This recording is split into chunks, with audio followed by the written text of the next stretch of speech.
What if everything we've been told about autoimmunity is wrong?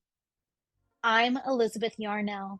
After awakening partially blind one morning in 1999, a doctor told me my multiple sclerosis would put me in a wheelchair within 10 years. I refused to accept that as the end of the story, so I started investigating. Welcome to the Inflammation Investigator, the podcast that uncovers the inflammation lurking underneath your ailments. Because autoimmune and chronic conditions should not be viewed as death knells when they are actually alarm bells. I'm a traditional naturopath and founder of the Inflammation Academy. And in 2 episodes every week, we dig into what conventional medicine might be missing. If you're living with chronic or unexplained symptoms, this investigation is for you. Your body has been trying to tell you something. Let's start listening.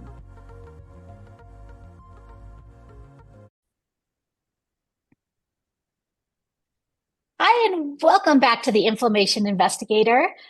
Today is a little bit different, but I am so excited to talk to you about this amazing cookbook. And we're talking to this professional chef today that really is all about how to make it easier to live and eat and thrive and enjoy your food, even if you're dealing with a restricted diet because you have some health issues and you are looking to follow an anti-inflammatory diet, which of course you all know, if you've been listening to me, is foundational, I believe, to healing for when you have inflammatory conditions.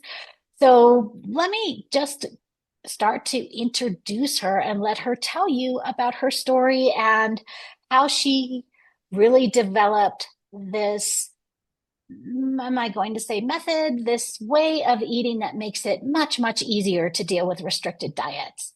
So today I have Laurie Gauguin, and she has cooked professionally for more than 25 years. For the past 17 years, she has worked as a personal chef, cooking custom meals for clients following myriad special diets. She partners with dietitians to help patients succeed on their medically prescribed diets and feel enthusiastic about mealtimes. Her firsthand experience with elimination diets informed her desire to write her book, Heal Simply: 1, 2, 3 Ingredient Recipes for Elimination Diets.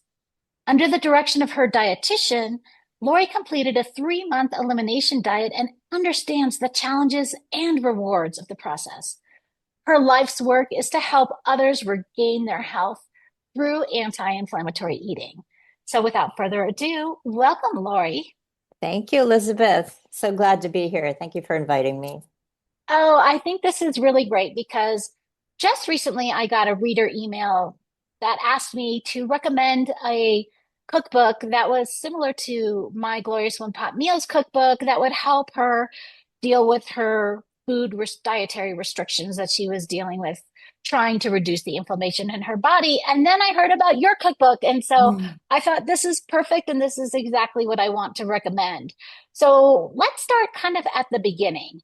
How did you get into becoming interested in special diets? Because your training is as a professional chef, and professional chefs don't necessarily think about anti-inflammatory cooking. No, especially not 25 years ago when I started cooking professionally.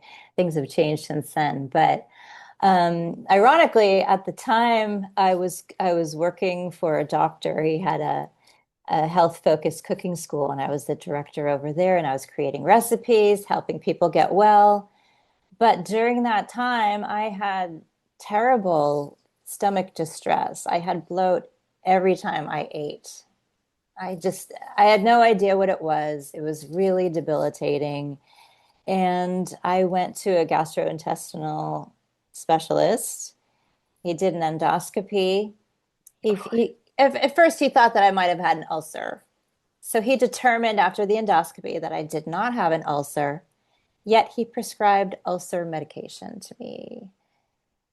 which I refused to take. I said, "This, why, how does this make sense?" And he said, "Well, if it makes you feel better when you take the pills, just take them." And I I think times have changed since then. This was a long time ago, but I that was unacceptable to me. I Hmm. just couldn't accept that. So my partner at the time knew about elimination diets, and I had never heard of an elimination diet, didn't know what it was. So I got a few books out of the library and I kind of compared them and created my own elimination diet. And it was really successful. I determined that wheat was causing my stomach bloat, and it Uh-huh. was like a miracle. Um, yeah, but it was tough because this was a little bit the time between me working for the doctor and then my next job. I was working in a professional kitchen with other people, and when I was on this diet, it was really tough because Oh, they, I can't even imagine oh my being gosh, it in a was so professional bad. kitchen and having such restrictions on what you can eat. Yeah, and we would have what we call a family meal, which is Right. before or after the service, where the chefs just put together something really yummy that everyone can eat. And it's a time just where we hang out and chill out and talk. And I couldn't participate in that. So I was really dedicated to my elimination diet, and I got flack from them. I got made fun of, and I'm like, this is not cool. So then when people came into the restaurant who had food restrictions, they would send them to me. They said, "Oh, we don't want to deal with this person. Lori, just make something." And I had a lot of fun doing it. It was really creative for me, and I could just think outside the box and come up with a dish on the spot. And I loved it. And the patrons were so appreciative. And I mean, that really touched my heart. It was so much more rewarding than cooking, banquet meals or just regular restaurant or catering style food. So that was the first taste of this. And then I got a lot of referrals for personal chef work because sometimes people would call up restaurants and say, "I'm looking for someone to cook in my home." At least that's how it was back then. So I had this client who had a lot of different restrictions. I mean, she couldn't Uh-huh. eat any wheat and dairy. That was a given. She was vegetarian, no potatoes, no starches, no allium, so no garlic, onions, that sort of thing. And that was a real educational moment for me. So I had to really learn on the job and create meals and do a lot of research. So, but I got really good at it. And then my health condition came back. I started having stomach issues again. And I figured, okay, well, wheat is not the answer. Eliminating wheat is obviously not the answer. I don't know what to do. And I tried different kind of small elimination diets, like eliminating just one food at a time, that sort of thing. It wasn't working. So I hired a dietitian to help me. And Uh-huh. she put me on, she did some blood work, the MRT blood test. Uh-huh. And so it gauged all my food sensitivities, my inflammation markers. So I went on an elimination diet based on those blood work results, and my dietitian, what she prescribed that I eat. And I stayed on that diet faithfully for 3 months. I never ate outside the home. I always made my own food. And while I was doing it, I mean, I was starting to feel better every every few days. Like I could feel my body kind of resetting in a good way. But it was a lot of work for me to actually create these menus. I thought it was fun because I really enjoy a challenge and I work really well with limitations. So if there's a limited number of ingredients, I can be really creative. But I kept thinking, how could someone do this if they're not a professional like I am? I mean, if they're busy, if they have children, or if they're working full time, this is really hard. Or they don't know how to cook. or they don't know how to cook. Yeah. I mean, it's so what happens is, as you know, when you get your sensitivity test food sensitivity test results, you have this disparate list of ingredients, and combining them into breakfast, lunch, and dinner can be a real challenge for people. So um, I got a lot of people contacting me from around the country, and they were saying, I just took this food sensitivity test. Please help me create a menu. So I would do custom cookbook cookbooks for people. They would maybe Oh, have 10 nice. recipes in them, but that was not sustainable because I mean, it was just way too much work. And so I decided to create a resource that could help anyone on any elimination diet. So I made it really bare bones. And so that is the evolution of my work and how it informed writing the book. I think oftentimes that our own health journeys are so crucial in bringing us to these places where we can help others because there's nothing like firsthand experience. When Exactly. you yourself have had to deal with a restricted diet, then if you were able to eat anything and be absolutely healthy and normal, trying to create a restricted diet for someone else, maybe you wouldn't have quite as much empathy over what they're going through. Yeah. So I'm really glad to hear that you took the MRT. I really think it's the gold standard of food sensitivity testing for so many reasons that I've gone into on this podcast before and will, of course, go into again, but that's not today's topic. But I love that you worked with a CLT, which is a certified leap therapist, who is usually a registered dietitian who helps interpret the tests and identify the foods that are least inflammatory for you. And I call them restricted diets more than elimination diets because I think the word or the phrase elimination diet has gotten such a bad rap over the years, and maybe for good reason, because traditionally elimination diets were guesswork, right? They were, oh, well, let's put you down. You can have, and this is a diet a dietitian put me on many years ago. You can have pears, chicken, and rice for 2 weeks, and that's it. And that was what I had to live Wow. on for 2 weeks. And let me tell you, that was a nightmare.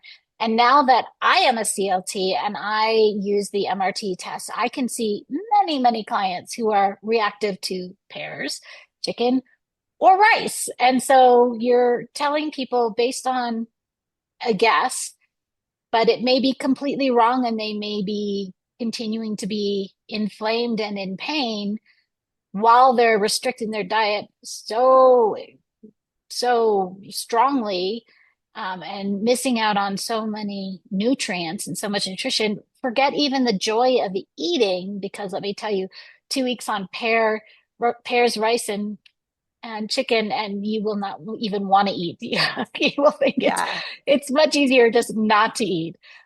So I love that this cookbook will allow you to take whatever the ingredients are that you are allowed to have or that are non-inflammatory for you and put them together into a recipe or into a meal in a way that is tasty and fun to eat and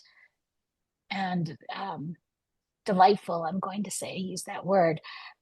So tell us a little bit about how the cookbook is set up. Sure.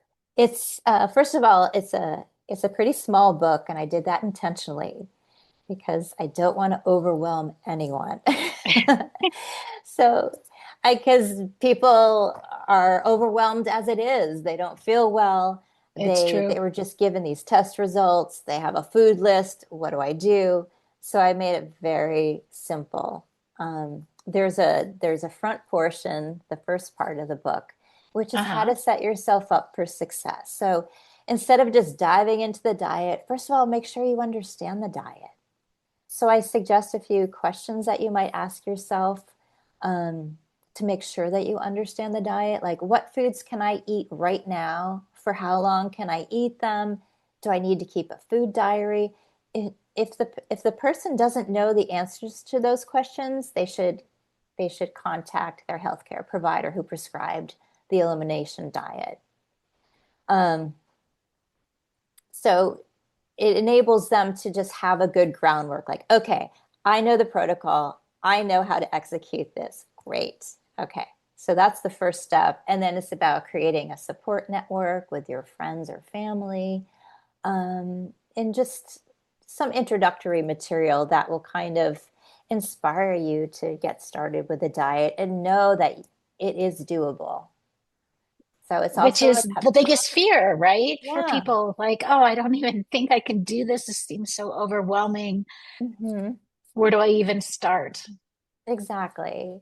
And that front section is only about 12 pages, so you don't have to Uh-huh. spend a whole afternoon reading and researching. So I made it very succinct. The second section is are the recipes, and that's Uh-huh. the crux of the book. And I can go over those more in detail. And the third section is a resources section. It's the appendix. So I have a few worksheets that people can download and either type into with their computer, or they can print them out and write on them. So they're meal planning templates, like a 7-day meal plan where you can write in the recipes that you want to try. Or there's also a pantry list that's very helpful. So it's a shopping list. And then there's another resource which I think is a really big asset of this book. It has, I just recently updated it. It has 266 packaged food items. So Oh, packaged food items. So when people go to the grocery store and say they need like a tomato paste, finding a uh-huh. tomato paste that's just a single ingredient can be Yes. very difficult because, as you know, a lot of Oh, them have either seasonings or citric acid. citric acid. Yeah, One of my nemesises? Yes. I know it's everywhere. And then like if you buy almond milk, there might be guar gum or some sort of Yes. stabilizer. So instead, Carrageenan. yeah, exactly. There's so many food additives in products that we think should be simple, but they're not. So Yes. this way, the client can know exactly what brands they can buy. They don't have to spend time in the grocery store or online when they're doing their shopping, reading ingredient lists. Is this safe for me to eat? So these are all single ingredient um, products. A few of them have maybe two ingredients, maybe like 5% of the items. For example, I have dehydrated cinnamon apple chips. So the only Ooh, ingredients are apples and cinnamon. So that's an example of a two right. ingredient list. But most everything else, about 95% of them are single ingredient, excluding salt. I don't count that as as an ingredient No. because people are allowed to eat salt. Um, And they should eat salt. Let's not get that wrong. But sea salt really is what people yes, should sea eat. salt. Yes, we are our food, not our food, our health industry did people such a huge disservice telling them not to eat any salt when really it's the sodium in packaged foods that is the problem.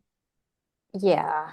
So that's why that's allowed in the foods that I recommend in that list. So people can get ideas from that list as well. It's organized by food.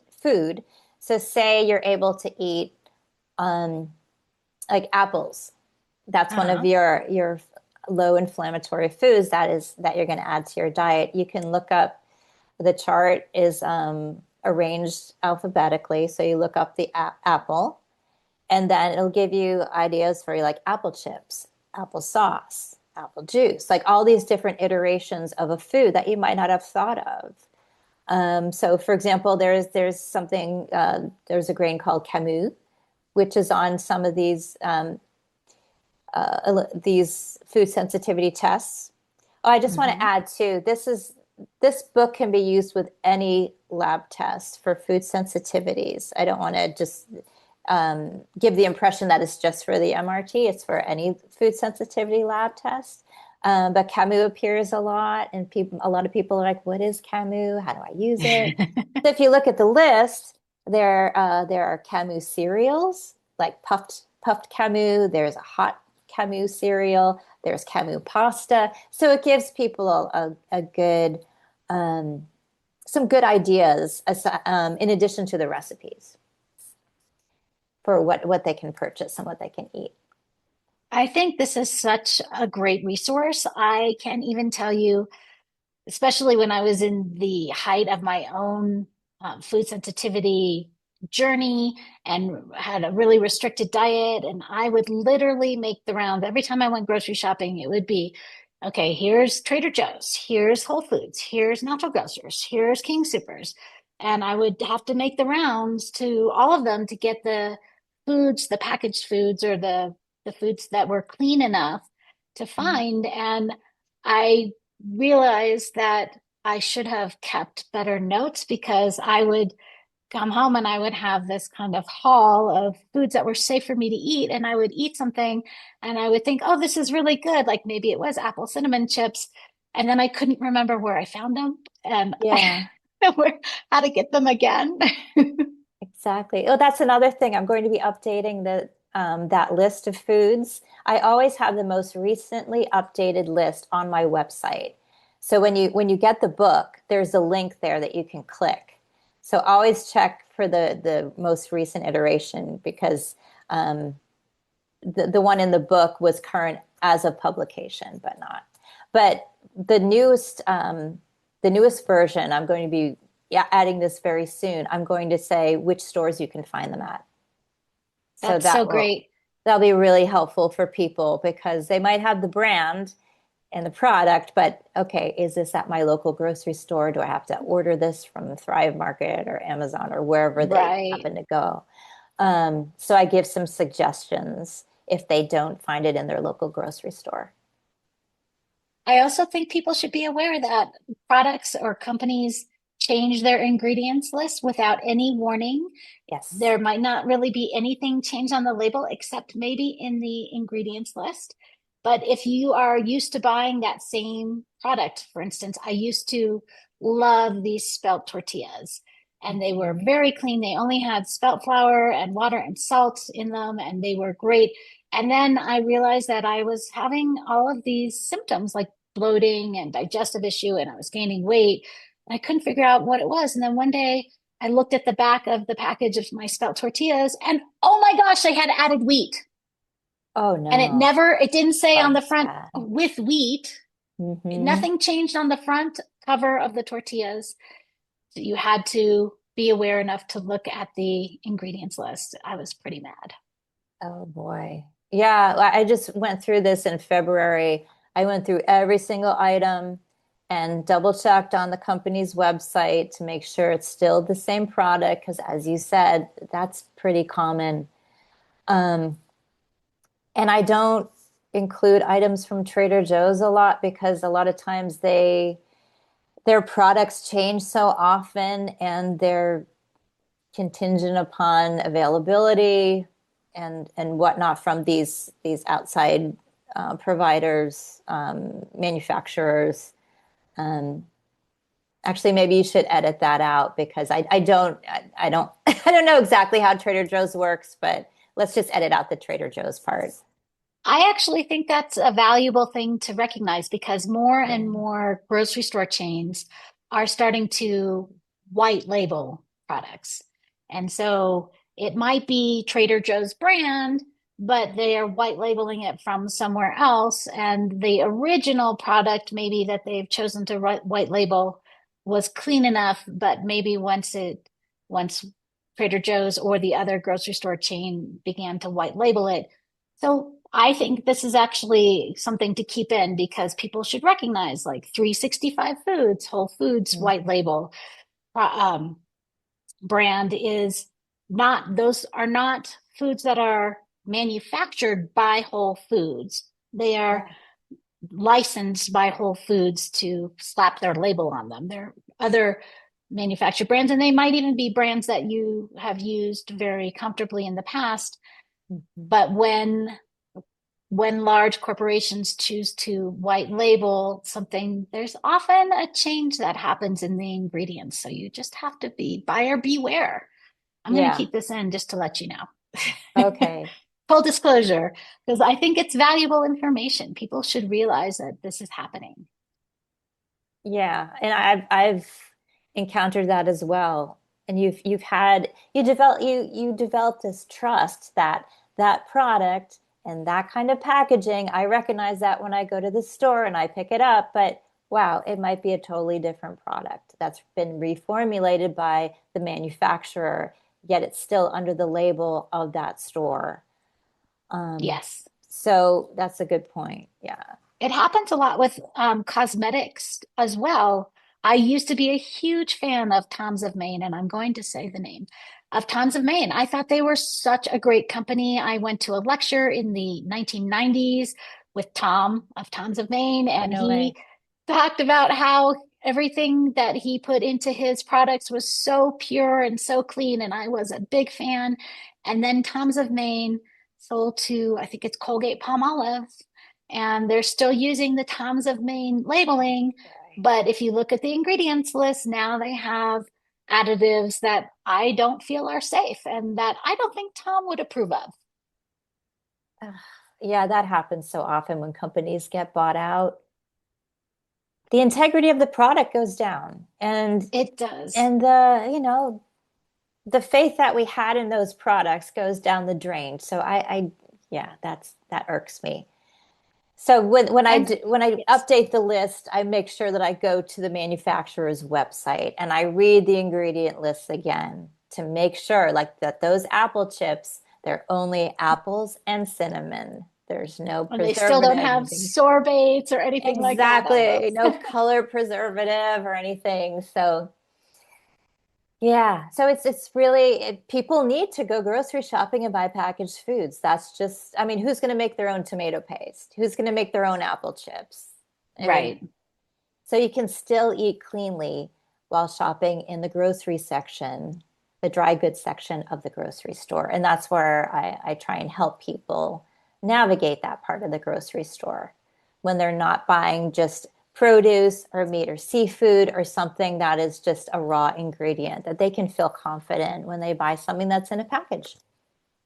Because we live So, in a modern world and life is busy, and having mhm. those packaged options can really be a lifesaver when it comes down to making your food from scratch all the time, right? Yes. And back to that, so the recipe portion of the book, this is a really good example from what you just said. Um, Uh-huh. I have a bunch of different recipes to make different types of non-dairy milks. Like there's, let's see, I have a peanut milk, pecan milk. There's even a corn milk, believe it or not, for people Ooh. who can't have nuts or seeds. The corn milk is good for baking. I don't recommend it for cereal or anything like that, but that's just an example. There's a whole bunch of homemade milks that I have in there, but there are also packaged milks that I recommend. I'm like, okay, you don't have to make, was it walnut milk from scratch? There's a really good brand. I think it's Elmhurst. I can't I remember. was gonna say that's my Elmhurst, favorite you know brand. it. Okay. Yeah, so it's just walnuts, water, and salt. Yes. So I when there's a shortcut, I like to tell people about it. Even though it's a cookbook, this is meant to be a resource that's really practical. It's not about my ego and okay, well, you need to make this recipe because it's the best. It's like, okay, what's going to get you to stay on this diet? You know, it's much easier for you to buy this walnut milk from Elmhurst. That's a pure product than it is for you to spend a good amount of time in your kitchen with the same ingredients. So if there's something that's not available as a product, I give the recipe for it. Can I go over a little bit about the different recipes? Please, that was my next question to you. Please give us some Yeah, examples of how these all work. definitely. Because I spent a lot of time on the packaged products. So let's get down to the recipes. Um, so it's divided. I think there's 6 chapters. So we start Uh-huh. out with some fundamentals like milks, pastas, and breads, and I'll go over that in more detail in a minute. Then breakfast, soups, um, different sauces and condiments, snack ideas, and then entree ideas. So The book is an ebook, so it's digital. And I worked with a design team and I told them I want this to be seamless and really easy to use. And they did a beautiful job. So you click on the table of contents to the chapter that you'd like, let's say the soups chapter. And Mhm. then when it navigates you to the head of the soups chapter, and it lists all the different recipes that are included in that chapter. And I was very strategic about the names of the recipes. They're very bare bone names so that the ingredient that you're able to eat on your specific diet is referenced in the name. There are no fancy titles. So I have one, let's see, um, there's chicken soup, there's pureed vegetable soup. And then in parentheses, it says with garlic, scallions, leeks, or onion. So that you know if you make this soup, you need to be able to eat a vegetable plus one of those alliums. And if you can't Oh, eat, say you can't eat any alliums for that particular week of your diet, then you know, okay, I'm going to pass on that recipe, go to the next one. So I made it very easy so that you can just look at the title of the recipe and know if you're able to eat that on your diet. So when I say the recipe for shrimp stock, all you need to be able to eat are shrimp. It's oh, shrimp, perfect. salt, and water. But each recipe comes with additional add on ingredients. As your diet progresses and you're able to eat more and more foods, you can evolve the recipe so that the shrimp stock, for example, actually that's a different that's a stock. So that's let's get back to that one. So let's go back to the pureed vegetable um, Okay. recipe. So you can have it gives you a whole different list of what vegetables you that work appropriately with this particular soup. So you might start the first week very bare bones with cauliflower and leeks. But then Uh-huh. as your diet keeps getting as you have more foods added to your green list of foods that you're able to eat, you can maybe add carrots, cauliflower, and leeks, plus a little bit of parsley or other aromatics. Like you can add, let's see, thyme would go really well with that. There are all sorts. So you can build the recipes. They start very, very bare bones. A lot of them are just one ingredient. And I don't include salt in that ingredient or water in those ingredients. Right, right. When I say one ingredient with myriad different variations. So the beauty of the recipes is that they evolve with your diet. So um, what you cook on week 4 of your diet could taste totally different than that same recipe that you ate during week 1 when you had very limited ingredients that you could use. So That it's makes so fun. much sense because you're progressing and your body is healing and you're able to tolerate more foods. And as we heal, all of our tolerance levels rise. That is the goal of how these types of elimination or restricted diets work.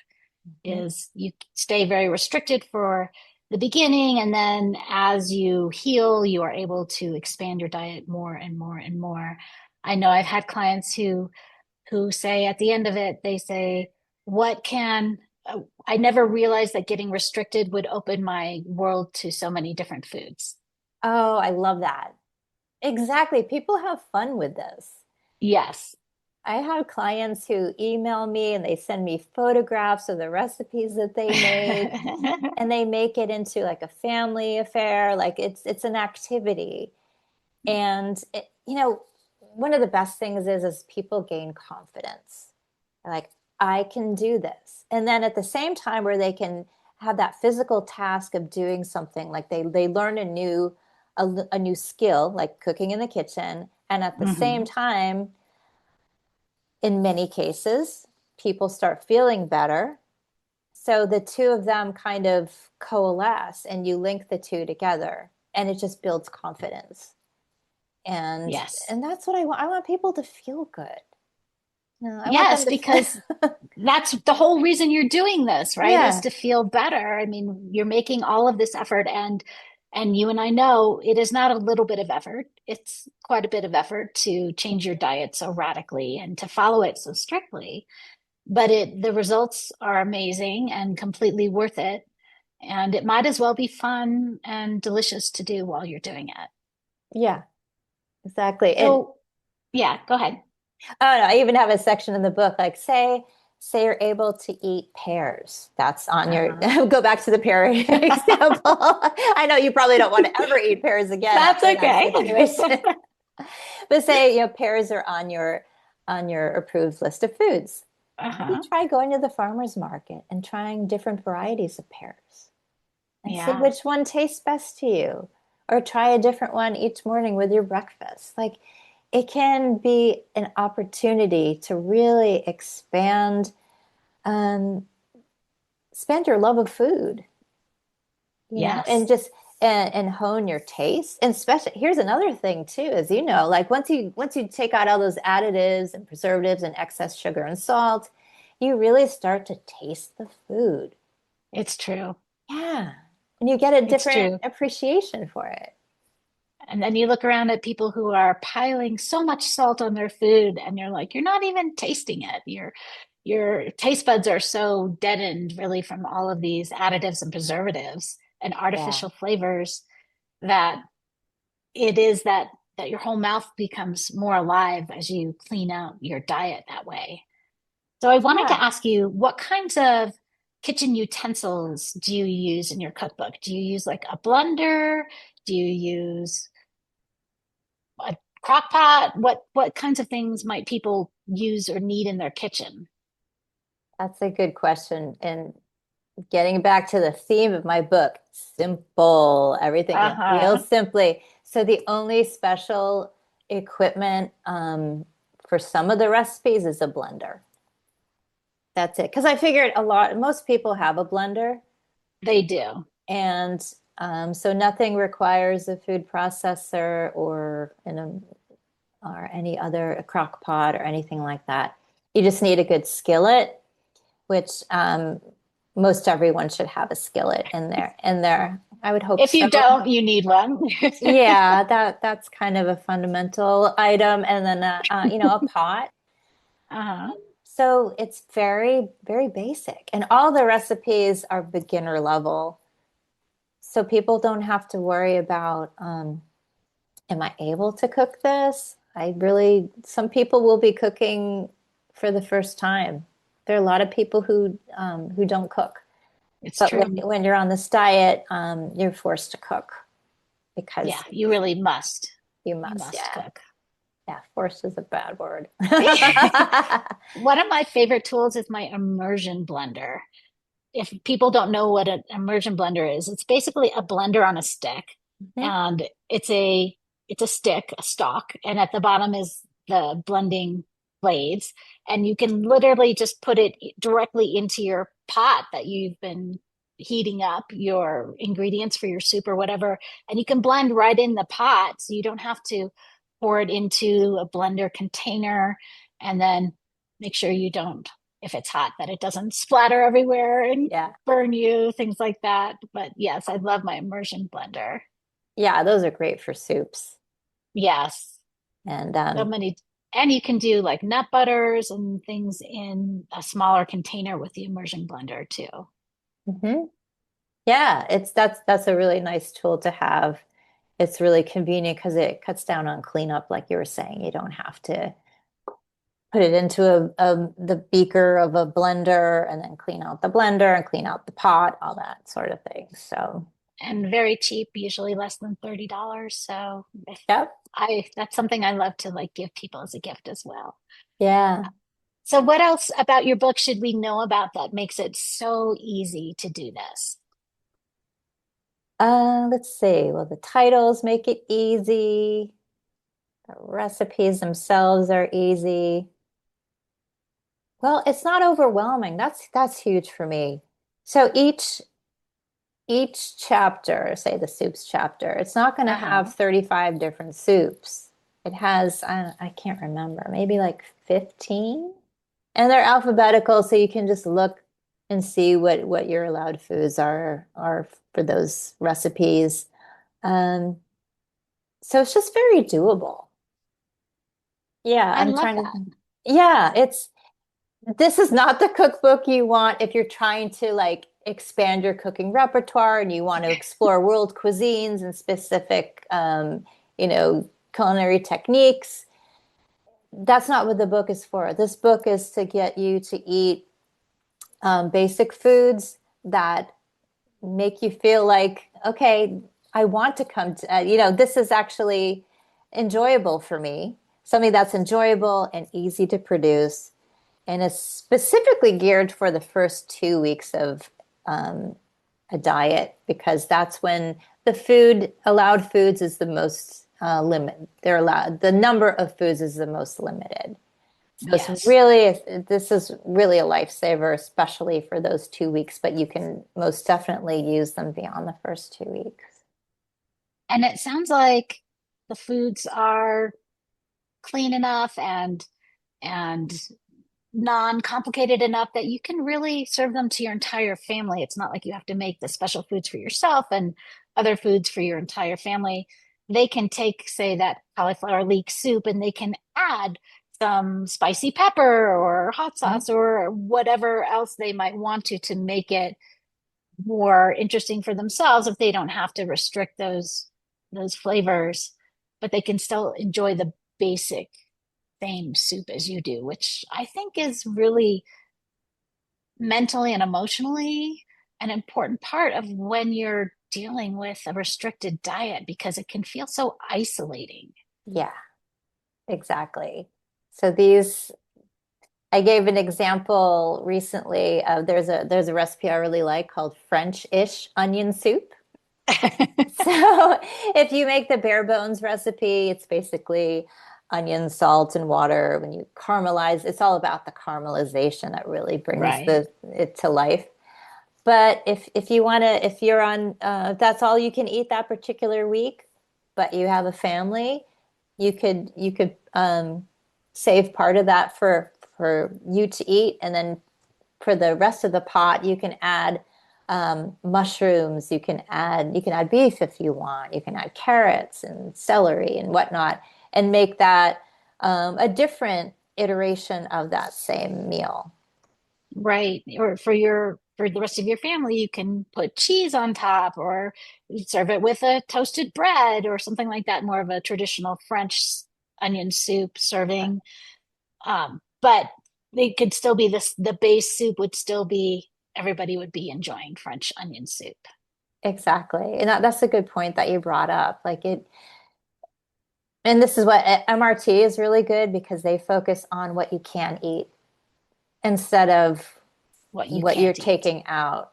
And Yeah. that's a mindset that makes a big difference. So if you look at your list of foods, say, wow, okay, this is everything that I can eat this week. How am I gonna, you know, um, mix these together to make breakfast, lunch, and dinner? And that's a lot more empowering than taking an existing diet and taking things out. So it's really and then enjoying it with your family. I mean, that's part Yeah. of how we assimilate food physically and And how the human we, experience, right? Is breaking yeah. bread, having a meal with your family and companions. Hmm. It's huge. That's exactly why I like to call them restricted diets instead of elimination diets, because Got it. I feel like elimination means what can't I have? And then when you focus on what you can't have, oh, I can't have this, I can't have anything. And then you kind of move into a woe is me mindset. Hmm. Whereas if it's just a restricted diet, exactly as you were explaining, look at all of these things I can have.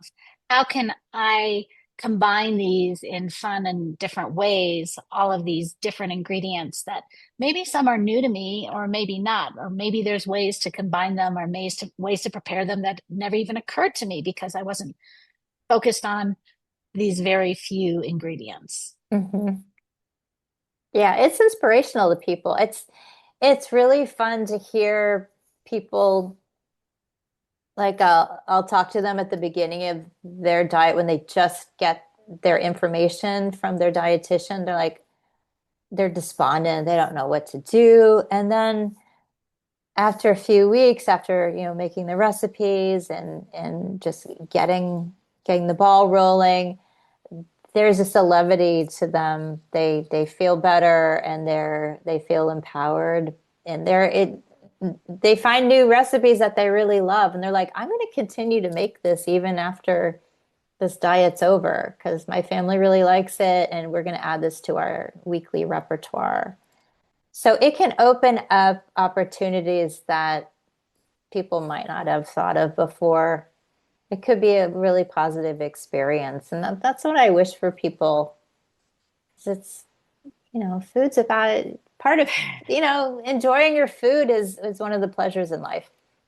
It's true. It's true. And we don't want to forget that even when we're trying to heal our bodies, because that is part of healing is if you are despondent, then that will hold you back from your own healing journey. Yeah, exactly. So, Laurie, where can people find you? Where can they learn more about you? Where can they find this great cookbook? Well, my website has everything on it. It's cheflauriegauguin.com. It's LaurieGauguin, cheflauriegauguin.com. And I recently created a video of how to use the book. Oh, So great. yeah, there's a menu item on my website that says my book. You click on that, and there's a little tutorial at the bottom on the left side of the screen. So I actually have the book open for you in the tutorial, and I have a pointer, and I say, this is what you do first. This is how you work through this. So that's really helpful. And I also give some recommendations, like for people who have never used an ebook. I give recommendations like if you have an Apple computer, it's really easy to buy it from Apple Books. That's just an example. And there are purchasing buttons, so you can find out a summary of the book and then where to purchase it. And the website also talks about my other services. I'm located in the San Francisco Bay Area, so people who live in this area, if they would like me to actually do all the cooking for them, I am a personal chef, so they can find out more about that. And I'm going to have a service. I just have to create the logistics of it. So if people want to get the book, but they want me to actually create the meal plan for them and just say, okay, you want to do this recipe on this page and this for 7 days, I can put that together for them as well. So I can see how that would be such a in-demand service for so many people who are dealing with these food sensitivities and restricted dietary issues because of that overwhelm factor yeah. that we talked about earlier. I think that is very real and huge. Mhm. So, Laurie, thank you so much for coming on. This has Oh, been thank really you. such a fun conversation. I love talking food with people and food sensitivities, and a little bit of a different conversation on this podcast, less about medical issues per se, and more about living, right? Mhm. Because food is part of life. You can't live. I always tell people it doesn't really matter what you do with your doctor, what drugs you're taking. You still have to eat. You have to eat every day, and you should be eating the foods that are not inflammatory for you. Yes. Oh, it was a delight. Thank you so much. This was a lot of fun. Well, thank you, Lori. And we will definitely cross paths again. And I am going to recommend your cookbook inside all of my programs. So thank you for Wonderful. doing this. This is Thank big you so work. much. Okay, until next time on the Inflammation Investigator, we'll see you soon. And that's another case filed on the Inflammation Investigator. Remember, every symptom is your body's way of communicating. We just need to learn the language. If today's episode sparked something for you, I want to hear about it. Share your own investigation discoveries with me on social media at Elizabeth Yarnell, or find me at elizabethyarnell.com. Your experience could be exactly what another listener needs to hear. And make sure you're subscribed so you never miss an episode. And here's the thing about investigations. They work best when you're not going it alone. If this podcast is helping you uncover the answers you've been searching for, please like, rate, subscribe, and review, and share it with someone who needs to hear this message. As a new podcast, these actions mean more than you know. Want to dive deeper into your own inflammation investigation? Head over to inflammationinvestigator.com, where you can take my free inflammation quiz to uncover which hidden triggers might be affecting your health. Until next time, this is Elizabeth Yarnell, your inflammation investigator, reminding you that the solutions to your health issues are out there. Let's find them together.